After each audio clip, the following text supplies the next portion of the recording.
2014년 12월 17일의 시작.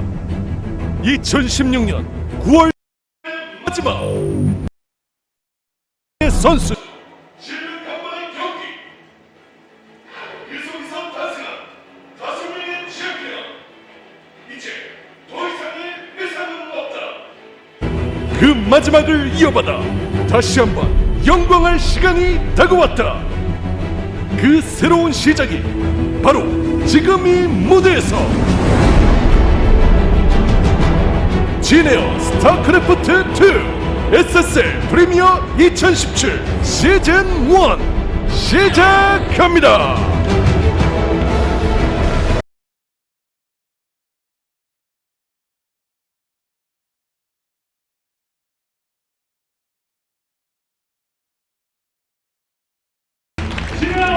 Welcome everybody to the SSL Series 2017, sponsored by Janair. I am Valdez. Today joining me is Rapid Casting, and we have a very special day. We're back here with the SSL in the Nexon Arena. It's been a while, you know, as it said on the CG, it was since September of 2016, but we're back here with the SSL. That is true, much like, you know, the One Ring, we were kind of lost in the minds of, well, I don't want to get my lore too wrong, but we're here back again, sponsored by Janair, which is why you can see our entire studio looks like Christmas. And in a way it is Christmas, Valdez, because we get another season of the SSL. Yeah, it's got a decent amount of history, you know. Since 2014, we had 5 champions, as you guys saw, which is Maru Dark, Hero Classic, and Solar. And, you know, we're going to see who's going to be the next champion here for SSL Premier, which is what we're doing today. Of course, this is the Premier League. We got 10 players. There are also 8 players in Challenge, which will be happening on Saturday nights.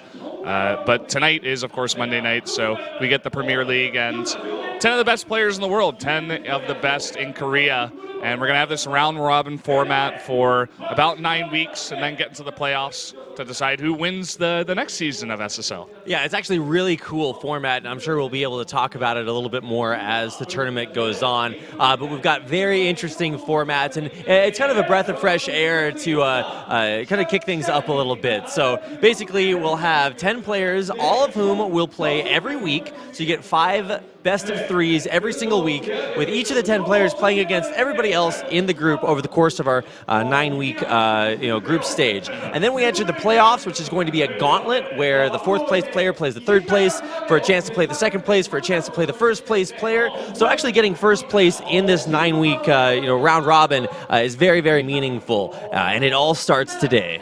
Yeah, and of course, if you take a look at the 10 players that are in it, you know, very recognizable names. Everybody knows them if they've been following StarCraft. There are some notable names that are not in this. You know, you look at someone like Hero or even TY. Right. Is probably the biggest one who's in Challenger, who did not make it into Premier. But of course, we do have the system where they can make it into Premier.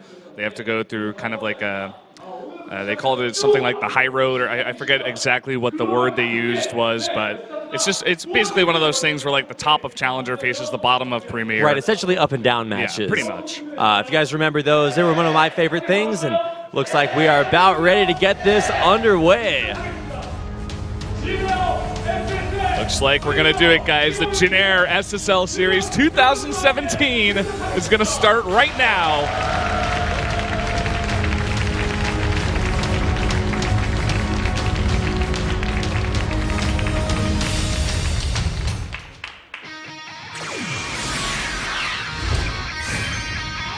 일 경기 SOS 김유진, 마루, 조성주.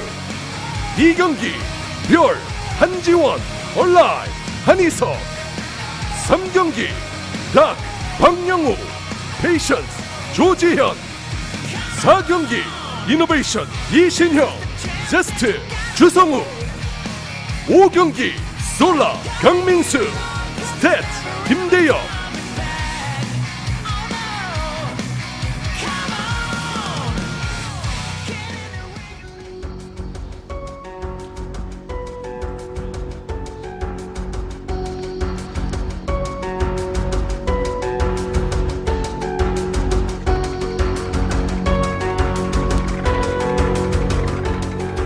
Welcome, everybody. We're back here on the desk to start off the first day of SSL Series 2017, the first day of SSL Premier. Of course, it is me, Valdez, joined by Rapid today. Indeed. I am going to be filling in for Wolf. If guys are wanting the spicy salmon combo back, then you'll have to wait just a little bit while we check out a summary of today's games and just the league overall. We already touched a little bit on this, but there is a ton of money on the line, a total of 62 million Korean won, and this is going to be divvied up in a couple different ways. There's the prize pool for the postseason that's after the Gauntlet playoffs, but we're actually giving away a lot of the money during the course of the regular season. So every single best of three has money on the line. Yeah, every single day that you play a best of three throughout the entire round robin stage. So if you take a 2-0, then you get something like $800, and the loser gets something like $200. If you take a 2-1, then it goes something like $700, $300. Right. So there's about $1,000 on the line for every single best of three, which is really cool because even if you do lose, you still get money. So it's a very sustainable way to get these players, through the 9-week season, which is of course very, very extended. Yeah, and the other thing about that we had on that thing, that little CG that we had, is that it's paid admission now, but all of the money from the tickets goes directly to the player. So that gets added on top of that. So the more people that we have coming down to the studio, the more money that the players make. I actually think that's the first sort of crowd-funded kind of idea that's ever been tried out in Korean esports before. So it's just a really cool incentive where fans can really not only just show their encouragement and support, but you can also just come down here and monetarily support the players with 100% of the entrance fee. So here's a look at the map pool for this tournament. Overgrowth, Whirlwind, Newkirk Precinct, Belshire Vestige, Frost, a map that I thought was frozen back in time, but it's come back. It's still here, man. Yeah, man. Daybreak and Abyssal Reef to round things out. Yeah, so pretty decent map pool, and we're actually going to jump straight into match number 1. It's going to be the matchup of the two Jin Air players, SOS and Maru. It's almost like we planned that. It's the Jin Air, SSL, Jin Air players to start things out. Major thinking emoji right there. Also makes sense because you want the two players that are on the same team to play against each other early on in the round robin, so there can be no shenanigans later on. Like if one player from the team needs one more win, maybe like give him a 2-1, something like that, so he can make it through. And the same thing happens at the end of our lineup tonight. We have Stats playing Solar, both players on Splice, and we'll get to that matchup. Our second one features Biol versus Alive. Yeah, we're going to be jumping into Overgrowth, Frost, and Whirlwind for that one. And Alive doing better. He's been pretty good. That's basically how I would describe him for most of Legacy of the Void. Just pretty good. No big results, but he's been around and he's still kicking.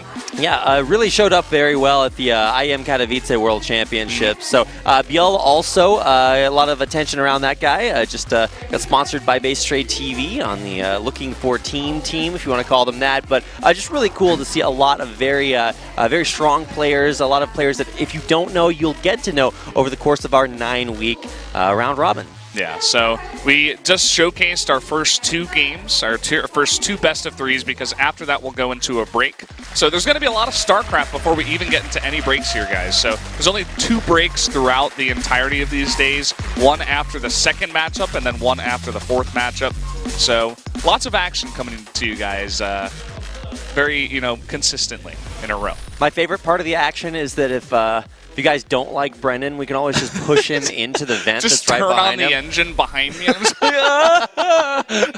Oh, no. Like, these are unsafe working conditions, Valdez. They literally put a jet engine right behind us. I'm just glad it's off, or at least it's on low. You can see that it's not spinning that fast. Very slowly. Well, it actually spins faster the faster we cast, so at the end of the day... Well, I'm glad I'm casting with the faster caster. Hey, there you go, man.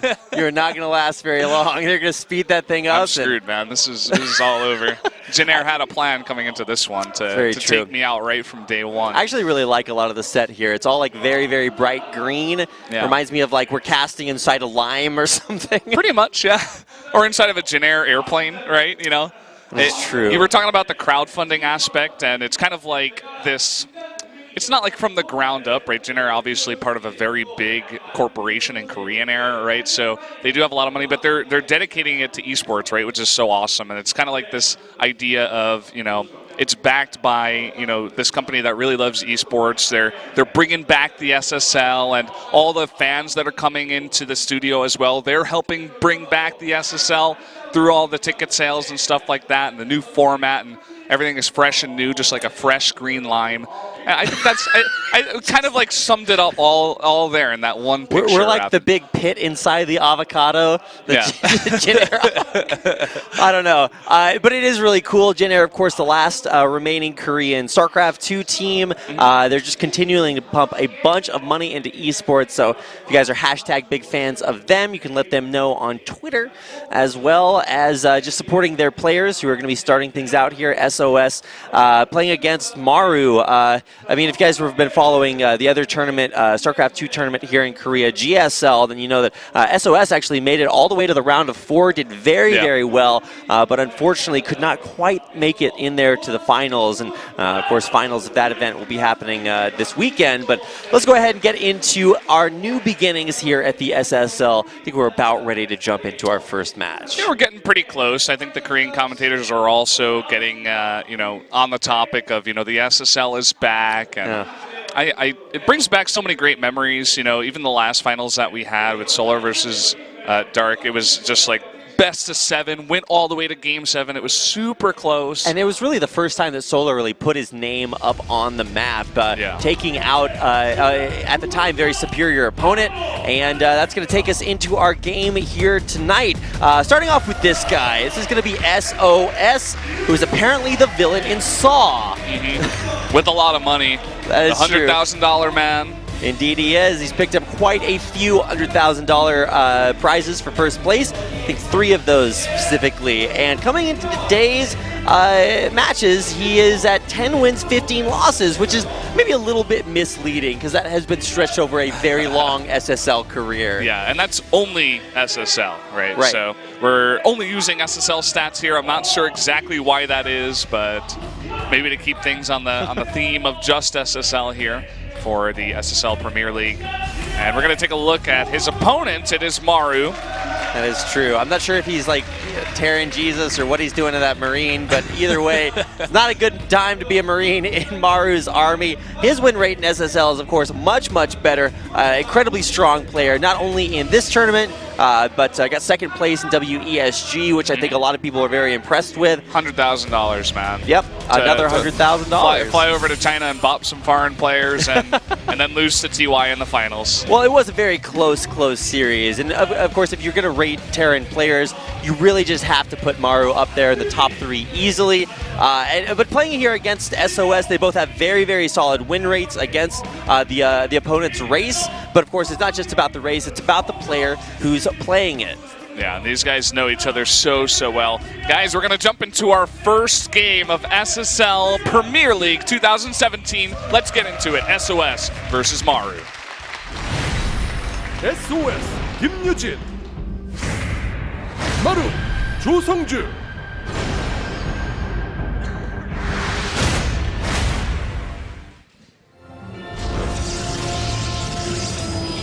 Well, here we go. SOS versus Maru, game 1. And as we said before, these are best of 3s, guys. Fly, better fly, Jin Air. Well, it's actually a butterfly, not a better fly, but I'm sure we'll fix that later on. That is actually just their slogan. But that was SOS up on the top right. Down here in the blue on the bottom left is Maru. We got to work on our crowd cheers. I think they want to do that for each individual time, but we did get at least one of those out here. But man, it is just so good to be back with the giant Jin Air logo on our screen and the SSL coming back for this 2017 season. It's just actually so cool to see kind of a new revival here of Korean StarCraft. And who better to start things off with than SOS versus Maru? SOS going to be taking what looks like a very fast Nexus eventually. Well, I'm not sure exactly why he pathed quite all the way over there. He's looking for some shenanigans out of his if you can get your SCV across Maru. that map that quickly, then you got some rocket jets on it. Yeah, I mean, Maru, he's known to, like, especially in important matches that are like, you know, the first match of a series, or it's, you know, game 7. He's like, okay, I'll just go for double racks. You know, he's done that in the past, but Maru playing very standard so far. SOS He did put that pylon out there at the gold base, and you were talking about taking an expansion. It's been a long while since we've heard Engine. That's kind of what the sign said. It said it's time to listen to Engine, as he is one of our casters out here on the Korean desk. One day they'll make a sign for us out there. It's been a while since we've heard these guys cast SSL. Well, it's been a while since SSL's been around, so good to have that back. And of course, now Scout coming in here, a lonely SCV amongst an army of probes. I would be a little bit worried if I were that SCV, but he's gonna steal some minerals. He's gonna get away with it, guys. He will make it out of there. Nexus will go down. It's at the gold base too, so I mean, we'll see if this gets scouted out there by the first Reaper, which is definitely out and around the map, but hasn't seen it just yet. He's looking for a probe at the front of his base, but there is no probe coming to him. And Maru is going to scout this. He goes immediately to the gold base. So this must be something that SOS does from time to time, maybe in the practice house. Yeah, early on, you can sort of count your opponent's minerals and say, okay, well, they have this much stuff to do stuff with.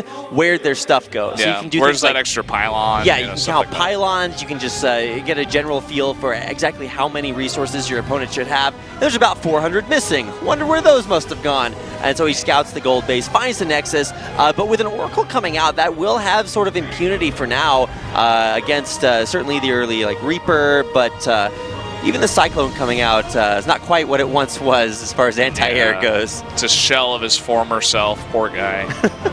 The Oracle is not going too aggressive. He knows he was scouted, and he's actually just looking for the Reaper, and he will take it out. A very safe way to use this Oracle. He doesn't go straight for the mineral line. And we already have a starport on the way here. Probes making the longest Maynard of their life across the map all the way to the gold mineral base. But this will give a cool economic advantage to SOS once he does get that base up and running. Well, we do have the second Oracle joining up, and maybe this is when he will start his damage. Coming on in, gets 2, 3, and with only one Cyclone here, as you said before, not really the best, doing the best job here of bringing these Oracles away. Already 4 kills, and now he's going for the Marines. Okay, decides against that. Probably could have committed a little bit harder there. Third Oracle coming out. And a fourth one on the way. Oh my god. So usually you see the mass Oracle strat used against something like Zerg players. Remember seeing Haz just bop Dark on the ladder, I think 10 games in a row with that. So you really have to watch out for this. But having seen those first 2, we'll see if this is enough anti-air to deal with it. I think Haz also did this one time against Terran. I think it was in I Am Shanghai. I'm not 100% sure. But anyway, Maru coming up with this push. 2 Cyclones going to take out that pylon pretty quickly. Oh, but he actually saves the pylon, shading forward on the chase. We'll see these shades most likely complete, and 4 Oracles with energy coming up from behind. All the Marines just dying instantly, and man, I think Maru was underestimating how many Oracles would be out on the map. Well, it turns out that none of SOS's army can actually target air units. So in that case, those will be probably some pretty sad Oracles. But there's actually a decent amount on the ground here. A couple of Zealots and 4 Adepts there as well, being joined by now Stalkers who will be able to defend these Oracles. That's really cool. He gets in that one last warp in. You can see that he's got some buildings on the right side, maybe a gateway going on there. He's going for the bust. The bunker completes and instantly dies as SOS continues pushing on in. And now there's not much else left on the ground here. And whatever does... Okay, this is actually a Nexus. That's a Manor Nexus. Oh my god. Unbelievable. Those are not Manor Mules. They're coming down there to try to mine, but something tells me they will not last very long, Valdez. I thought that looked a little bit big for a gateway. And yeah, that's actually a Nexus. SOS, well, trying to be flashy here in the first game. I mean, what a way to start off the new season of SSL. I mean, if he loses this, certainly that would be a little bit of a surprise because, I mean, at this point, he's just in such a dominant position. He's up over 10 workers. His army count is just in the sickest places. Oh, he's making Nexi everywhere. It's another Nexus. I mean, if you can't, you know, there's that saying, there's no place like home. Well, what if you just bring home with you? Yeah, I suppose so. It looks like he did cancel this Nexus over here, unfortunately. I wish he had kept it and made another Nexus. I mean, this would have been more epic.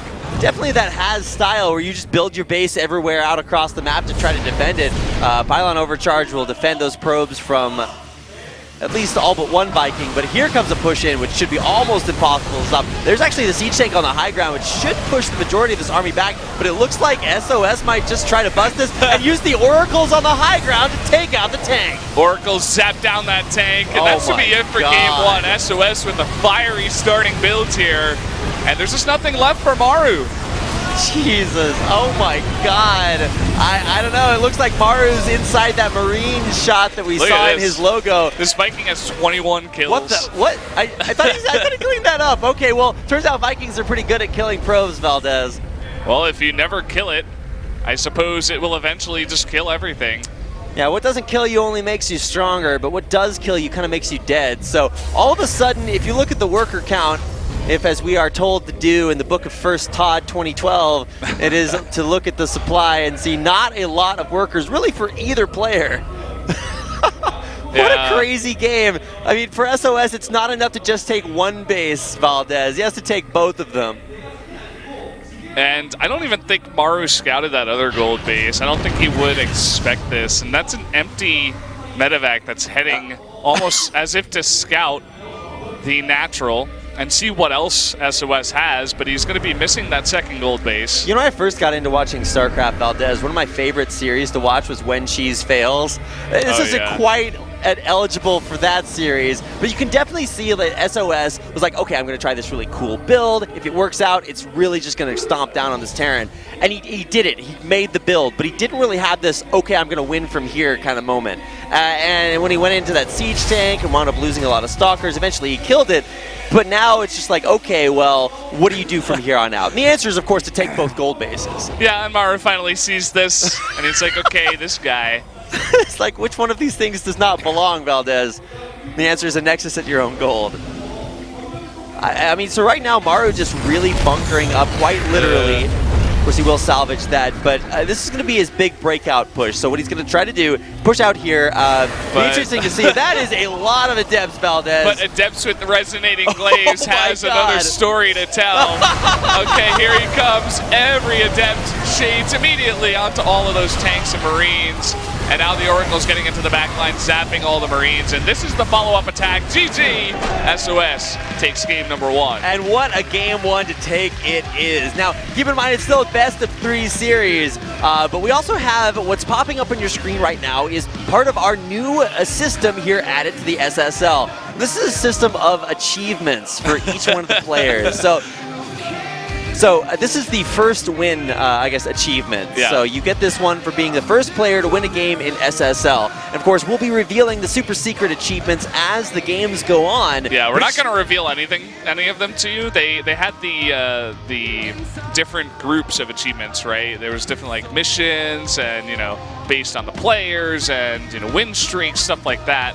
But in case you've ever been playing like a Steam game and you do like absolutely nothing special, but you still get an achievement for it, that's kind of what you're looking at here. They don't actually impact anything. It's just a cool little way to say, hey, these players have won these achievements over the course of the season as little emblems of their success. And maybe, you know, once we get to the playoffs or maybe halfway through the season, we'll say, hey, this player has the most achievement points. Let's see what he did, right? So it kind of tells the story along the way. And some of them are actually kind of cool, but once again, we're not the first win one is kind of, you know, just pretty basic. But every time one does pop up, we'll translate that for you guys just so you know what's going on. And I suppose we could make up some as we go, but not 100% sure. This is the you get casted by Valdez and Rapid achievement. It's like, everybody gets that achievement. Well, actually, only players that play today will get that achievement, but every player plays today, so it's like, well, I don't know if that's really much of an achievement. I guess everybody gets that achievement today. There's that one player that just always wanted to be casted by us. Who's going to get the casted by Wolf and Rapid achievement? That's the thing. Well, that's actually probably never going to happen.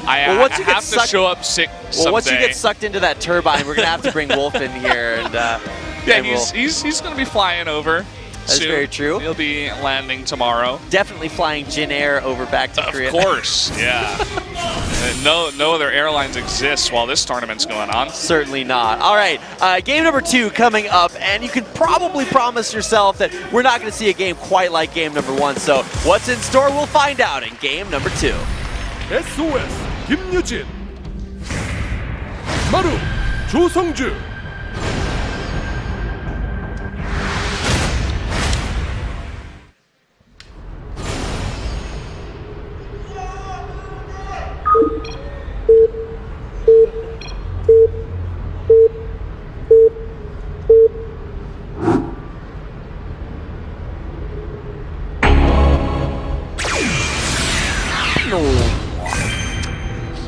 And away we go into game like number that. 2. Here we go. This is SOS, our yellow Protoss player. There you go. So that's when we're doing the yeah, that's cheers. when you're supposed to cheer. Down here in the bottom left, the blue Terran, it is Maru. Down a game. Okay, all right. They finally pulled themselves together. Someone were trying to cheer earlier, and we're just like, well, we're just going to cheer all the time. Big fan. Of course, happy birthday to Emil and or Emily, if I misread that. So whoever you are out there, happy birthday. And of course, what better way to spend your birthday than watching StarCraft? Yeah, of course, man. I literally spent my birthday watching StarCraft, so maybe that says more about me than it does about Emil. But already, why not spend some of your day watching StarCraft, and then, you know, while the StarCraft is not going on, you can do other activities. Sounds good. Like to playing me. StarCraft or flying Jin Air. There My you go. other 2 favorite activities, Valdez. All right, so unfortunately, we're not going to be seeing any gold bases taken quite as early this time, but a very early probe coming out into Maru's base.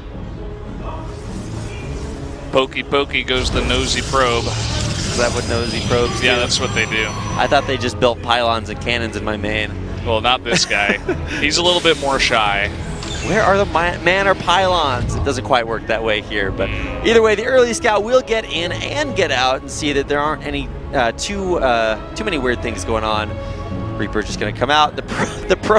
I'm like, you're not playing against Zerg, man. The Terran can actually just build his command center wherever he wants, but delays it by a couple of seconds and will escape alive. Does get away there. And you were talking about how no crazy shenanigans going on early in this game, but maybe SOS will have another crazy build prepared for a little bit later on. It says at the bottom, Godspo TV, thank you, truly, like with the true heart, thank you. And I assume that's because of the new league, SSL, being brought back. And obviously part of that is thanks to Jin Air taking on the load, being the big sponsor for this one. I was going to say, I'll worship the SPO TV god, but that's just because they pay my paycheck. Also, of course, Jin Air. Big fan of those guys. And Indirectly through Jin Air. that is, yeah, okay, all right. Credit where credit is due, right? I'm so glad that these we've hacked into the maps our logo everywhere we could possibly fit it. The SSL logo is out there, and also something that does not belong there is a starport built very, very close to SOS's base. But those are pylons built very close to Maru's base, so we're just sharing the love across Daybreak. And the Cyclone is not coming out all that fast. The Reaper's being annoying, but the Adept will be there. And even going to cancel that second pylon because he only needs one to overcharge and just, as you said, be annoying. Yeah, next is going to target, of course, that reactor. Reactors take basically a year and a half to build, so while the first 2 Marines will be built with the reactor, it's not going to stay alive any longer. There should be an Adept there to deal with that Reaper, and there, of course, comes the Shade. Adept was a little bit lazy, lets that Reaper get in, but ushers it right back on out, and there comes another overcharge to start to damage that barracks. Looks like maybe it's not in range of the second supply depot. We got Cloaked Banshees on the way, and SOS did get that Adept Shade into the main, so if he was paying attention, he should know that something is missing. And he does have an Observer on the way. Yeah, there's no such thing as a 1-1 build. You always like go finish the third one, and it is finished very, very close. It is going to be Cloaked Banshees coming into SOS's main here, but he does actually have that Observer out, so really, really careful play. Gives him not 1 but 2 Observers that should keep him pretty safe. He actually does need units that shoot air in his base in order to defend against this Banshee, as it just now has been produced and is headed over to the main. Also, the Mothership Core is not at home, so will not be able to overcharge when that first Banshee makes its way in. But Maru's actually saving the Banshee and not flying into the main. Wow, waiting for 2, and that's a bit greedy, especially because he knows that the Adept got the Scout. Kind of a questionable move. Yeah, and that's going to give plenty of time for everything to make its way back home. Mothership Core will be back up and ready to go. So, an interesting decision. I mean, he'll be able to kill things a lot faster. Of course, two-shot probes if you do have 2 Banshees, but instead now just running it a little bit later, finding a few probe kills. Well, I was questioning the timing. This seems to be a pretty damn good timing. Coming in and getting 4 probe kills and forcing the rest of them to run away. SOS, he had the units, but he was not in position to deal with this. And already 6 kills on that Banshee. Yeah, and here finally comes the Observer, but it's actually just going to head back into the main. Kind of knows exactly where it is. And now the counterattack commences. SOS, Warp Prism in hand. Or, well, I guess it's not literally in his hand, but it's going to be warping in units across the map. Looks like a couple of Adepts to start. Meanwhile, Maru has units at home. Did not move out. And this is spotted, actually, so has to drop out those Adepts to there. Or does he? Turns Yeah. out it's a Warp Prism, and you can actually just pick units up from halfway across the map. 2 Banshees, though. That's when things start to get a little bit dangerous, although SOS has split up his Stalkers adequately in order to deal with that. Still pretty worth it. Even just that first Banshee got, I think, 9 drone kill, or okay, the other unit, SCV kills. But now finally finding that proxy starport should stop any more Banshees from being produced. Yeah, probes, they did die, lots of them. And you can see that Maru, he was very well known for producing these Banshees against Terran, but bringing them out here against SOS, his Protoss opponent. And Maru actually does get that Raven out here and will run away with that starport. So the Raven's going to be able to sweep all of the Observers out of his own base. Sometimes what you can do is build like a Raven and a Viking, so get like one of everything, and then you just sit all of that in one place, and there's nothing really the Protoss can do. Like, they can't use Observers to spot you, they can't, send Stalkers up, because then you just like auto turret and get tons of values out of that. Tons of values. Values of what, Valdez? I don't know. Tons of the values. Many much values out there. Tons of datas. Or is it datas? Datas. Datas or datas? Datas. Oh my All God. the fathers out there really proud. Oh my God. And it was funny, as SOS, he sees the Raven pop out of that starport, and he's like, what better than to make a Dark Shrine? Yeah, it's like, well, I know he's going to have detection, but you know what I should really do is just build invisible units. And Yeah. of course, hopefully he's going to be warping those in far away from that Raven, which is now moving out with Maru's army. And so a little bit refreshing for me to see that we're going to have a little bit of a longer game here. Nothing quite as crazy as we saw in game number 1. And the proxy starport is a little bit out there, but things have very standardized since then. Moving out on the map, this is a decently scary army that SOS is trying to avoid right now with the blank. You can see he's just going around it, not even trying to fight that army here. Looks like he's heading towards the 3rd base. No, looks like he's going to come into the natural. There's nothing to defend this 3rd. He's trying to find where the army is for SOS, and he's going to try to catch it there, and I think he just barely scanned the end of it. But this is going to be a very strong kind of base trade situation here, catching a ton of workers. So even though SOS will lose his 3rd base, he didn't lose that many workers. And now a big blink into the main here. There's not a lot to defend for Maru. We're going to have this big base trade situation. There are so many blink stalkers here, but of course not much to fight at the front except overcharges. Another big warp in here of Adepts. Finally, Maru is going to stim on in, target down all these pylons. That's basically all there was. And this is going to become a very funky game. Well, as I say that, maybe Maru can somewhat hold here. It's kind of a half hold. Starting to produce Widow Mines there just to make his base as impenetrable as possible. But in the meantime, SOS is going to go ahead and GG. He's going to lose his army and can't stabilize. Maru takes game 2. Suppose that was a full hold in the end. And Maru gets his first win in the SSL.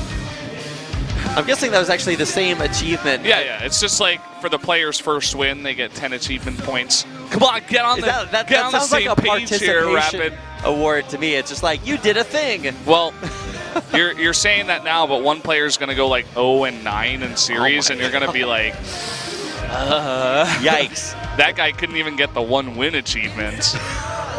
That would Poor actually guy. be pretty bad. But I think every player in Premier this season absolutely top of their game, so it would be very kind of unthinkable to see that happen. Either way, first win is first win, but it's not enough to win the series. This is a best of 3, so we'll get a chance to see one final game. Find out which player advances. Yeah. So now that it's 1-1, at least the losing player will win $300 instead of just $200. So, as we said before, each best of 3, there's $1,000 on the line. So the winning player, if it's a 2-0, will get $800, and the losing player gets the rest, which is $200. If it's a 2-1, then they get $700, the winner, and the loser gets $300. So, I just really think it's so cool to have not just one new format or 2 Valdez, or 3. We've got like 10 different things that are different about this season of SSL as opposed to literally any other StarCraft tournament. Yeah, I mean, you know what I think it is? It's just like this new sponsor coming in and a bit more freedom over here, and it's like it's not really connected to anything this tournament. It's kind of its own thing, so it's like, let's just try like a billion different things and see what sticks. Let's see what's cool. You know, I'm trying to remember. I think there was either like an IEM or another StarCraft tournament that was winner take all, like the entire IEM. prize pool. Yeah, it was IEM. And I just remember thinking about that and like, okay, well, yes, that is like super epic, but then nobody else gets any money. So this is kind of the opposite of that on the other end of the spectrum. Pretty where much. We're actually just giving away money to literally every player every single day. Even if you lose every day, you just come to the studio and get spanked like 0-2, and you like you pass go and collect $200. Like I assume there will be one player that goes like maybe 2-7 in series. You know, I don't wish that on anyone, but someone has to lose, right? It's like, who do you hate out there? But yeah, even if you do lose a lot, you're still getting at least a little bit of money, and that is, of course, kind of like a stipend to the players to sort of help them along their journey through this 9-week tournament. And of course, for challenge players, kind of the same thing going on there. We're just giving away. Not giving away money, but of course you have to earn the money. We're just giving it away to everyone who comes to the studio. We're literally giving away money. Yeah. Of course, you do have to be a player in the Premier League, and here we go. Our third and final game of this best-of-3 series between SOS and Maru about to get underway. Looks like it, just like that Jin Air airplane is about to take off. This Game 3 on Abyssal Reef is going to take off in just a couple of seconds. It looks like actually that second is now. Let's jump into it. Game 3. SOS 김유진, 마루 조성주.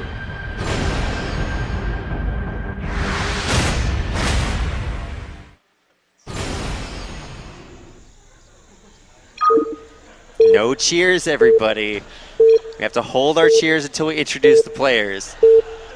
You can hear the crowd laughing about that because we're trying to get things coordinated. We're laughing about the chat, too.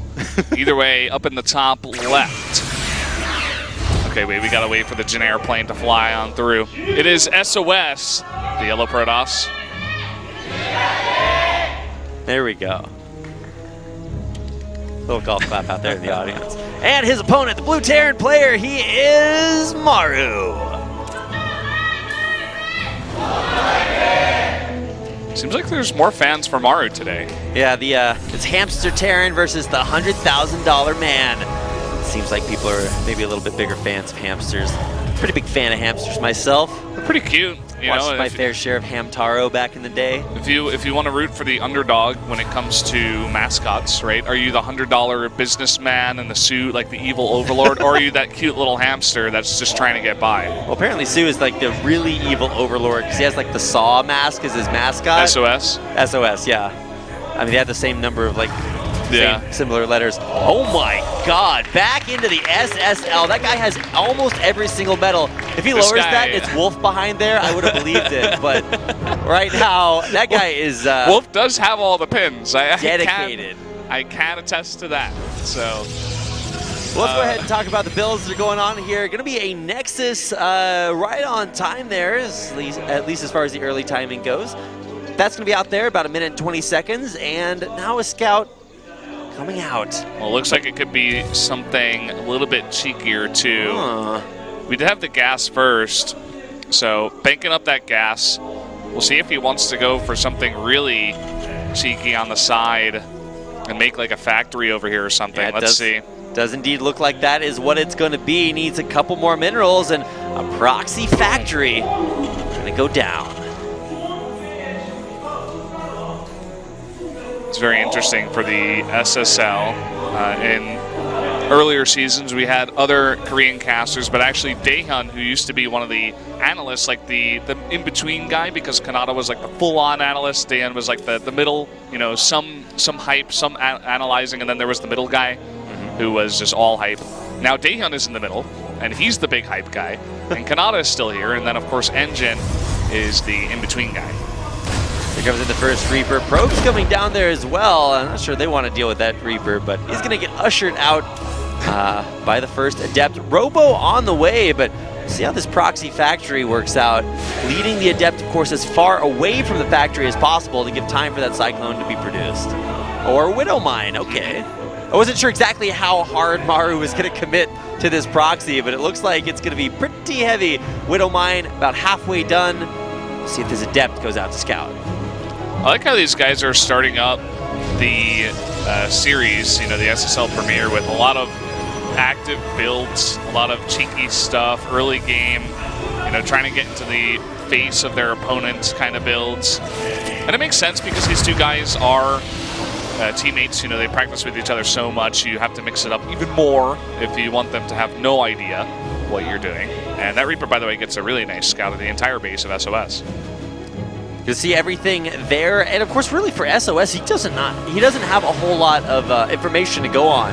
He's going to be shading out across the map, but something tells me he might just need those units at home right before this mine drop comes in. It's going to be way ahead of schedule, and I mean, as soon as those Adepts get in, they'll be able to see exactly what isn't there, as of course most of the tech. And here comes the first two mines about to get dropped in SOS's main. It's really going to be about the observer positioning, the overcharges, how fast they are, what other units are in position, because we did have Warp Gate research and 3 Warp Gates finish up, so 3 Adepts being warped in. But where are they? Are they going to be in position? Here we go, the 2 Widow Mines. He doesn't move anything! No! The probe manatee!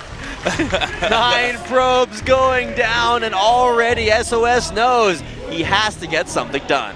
And when you go for this kind of build, you don't have all that much back at home if you're the Terran player. So going up against these Adepts, Maru is just trying to buy as much time as possible to get some other units up back at home. Nice save there on those Marines on top of the high ground. Shading backwards, of course, and now into Maru's main, dropping some off with that Warp Prism as well. And this is going to be very difficult to deal with on both sides. The Marines, they do pop out just 2, and SOS actually isn't targeting them. There is a Liberator in the natural here, and this is, again, a pretty crazy game. Attacks going on both fronts. I don't know, it looks like there's a lot of tech here to deal with Siege Tank and Liberator with nothing to retaliate. SOS going to try to save as many Adepts as he can, and he will be able to warp units across the map. But what a crazy way to start off SSL. This is such a weird game. The Adepts being microed in the main with the Warp Prism. SOS trying to decide, do I warp in more Adepts here or do I warp in stuff at home? I think he's done enough damage, but look at his base too. He's not getting much done here. He's not really mining in the main. Everything's getting unpowered. Yeah, nothing really is powered. The probes fighting back. Pick it up. An army of probiasi. Probes. Probicide. They are all there fighting back to defend their homeland. This is their tank's pretty low. It's not being okay. It's picked up right at the last second. Maru did that twice. Really nice micro. Now there's a Cyclone to help out. I don't think there's any way probes are going to be able to deal with this. There's just such a strong army. No pylons going to be able to get built. SOS GG's and gives Maru the 2-1 victory. So, I mean, he just had everything unpowered for so long and he wasn't mining, whereas Maru, once again, in 2 games in a row, he's able to hold on and really just choke out his opponent on the other side of the map.